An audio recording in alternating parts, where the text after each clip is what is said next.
Not all who wander are lost. Lessons for chiropractors and life in general.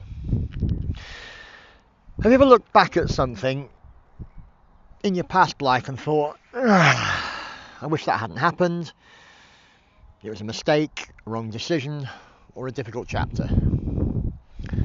What if those moments weren't failures at all? What if they were training? Hello one and all, Aidan here from Enchiridion Chiropractic Training, and I wanted to share a thought with you today that was sparked by something quite simple. On Friday, one of my patients gave me a t-shirt. Now, that in itself may not be particularly profound, but printed across the back of it were these words: not all who wander are lost. And of course, that line comes from J.R.R. Tolkien, from what's known as the Riddle of Strider in The Lord of the Rings. Now, the full verse goes like this: all that is gold does not glitter, not all those who wander are lost. The old that is strong does not wither, deep roots are not reached by the frost. From the ashes a fire shall be woken, a light from the shadows shall spring. Renewed shall be blade that was broken, the crownless again shall be king. Now that poem refers to the character of Aragorn, a man who to the outside world looked like a wanderer. He was a ranger, a drifter, someone who most people thought hadn't got a clear place in the world. But those who understood the deeper story knew something different. He wasn't lost, he was becoming. Wandering in and of itself isn't failure. And that made me reflect on something, because in my life, and sometimes in all our lives, it's very easy to look backwards and say, I wish that hadn't happened. I wish I'd chosen differently. I wish that chapter of my life had unfolded in another way. And if I'm being completely honest with you, there are things in my own life that, in the cold light of day, I once would have wished had happened differently. But recently I've started to really think about that in a different way, because perhaps there is in fact another way of looking at those moments. Perhaps everything that has happened to us carries not failure but information. And if we apply that lesson correctly, then in fact nothing has been wasted.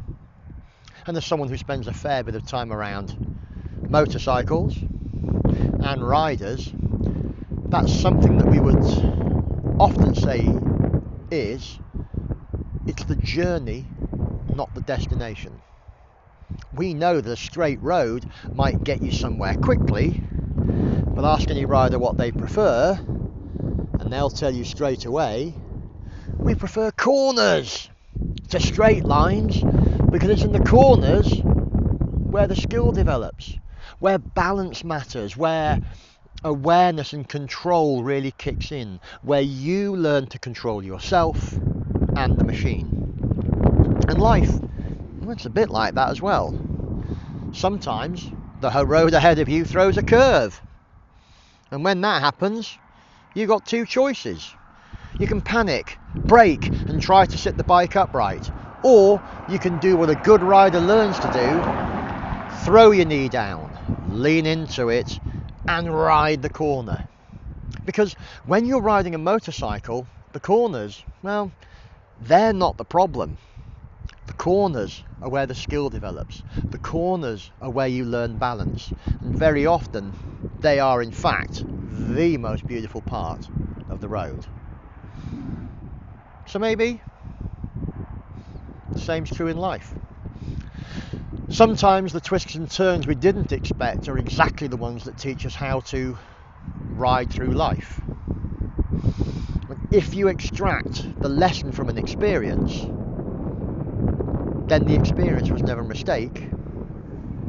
It was learning and training. Let's take a philosophical perspective. This idea isn't new.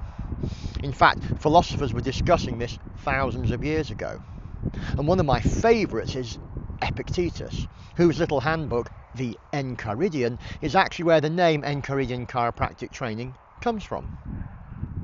Epictetus wrote something incredibly powerful. He said, it's not events that disturb us, it's our interpretation of those events. In other words, two people can experience the same situation. One sees tragedy, the other education.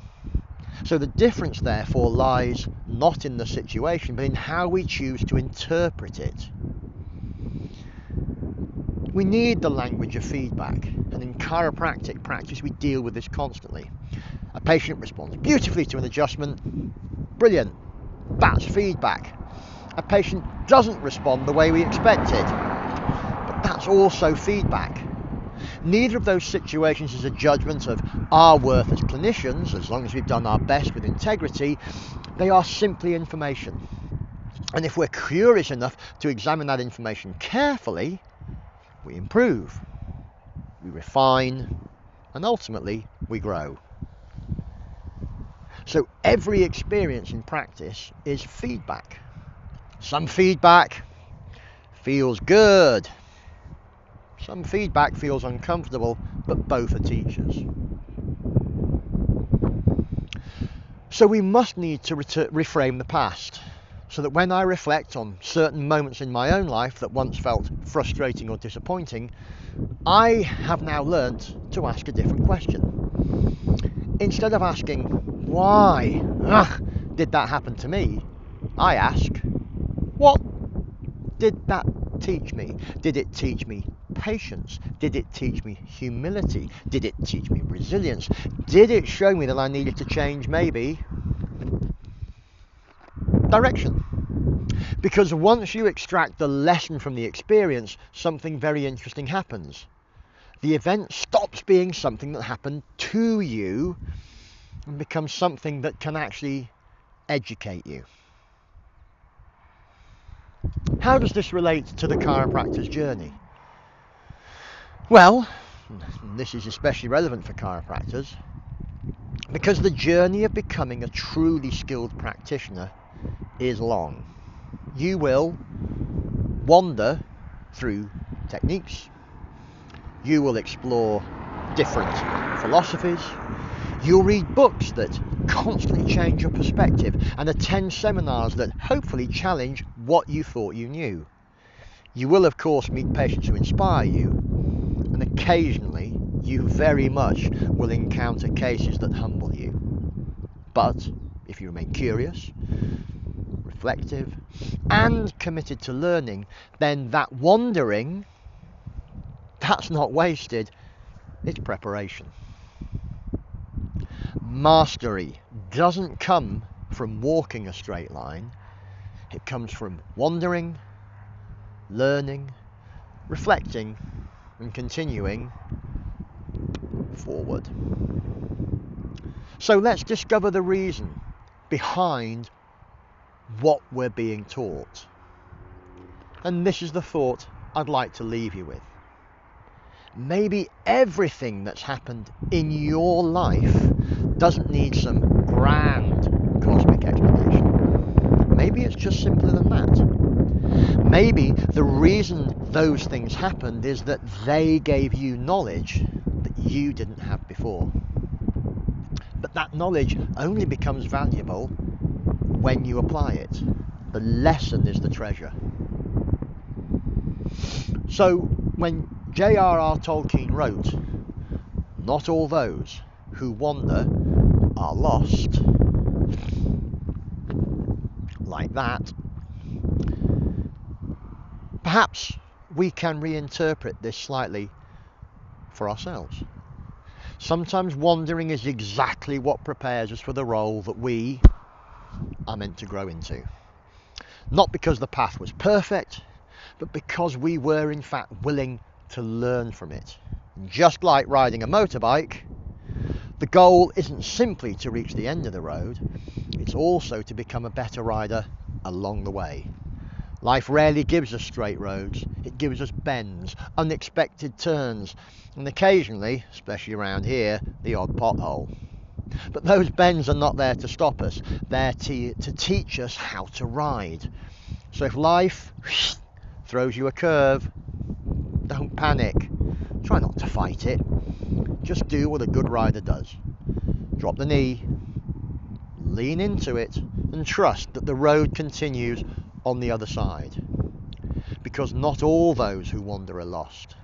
Some of us are simply still learning the road. And before you go, I'd be curious to know something. What's one wrong turn in your life that turned out later to be one of your greatest lessons? If you feel comfortable sharing it, write it in the comments below, or just think and reflect on it. Because sometimes the story that helped shape you might be exactly the story that someone else needs to hear. Thank you for listening. If this reflection resonated with you, please do feel free to share it with another chiropractor who might benefit from hearing it. And if you enjoy exploring ideas that combine philosophy, clinical practice and reflective learning, you're always welcome to join us at Enchiridion Chiropractic Training. Right, I'm the fire up the bike. So until next time, take care of yourselves, take care of your patients,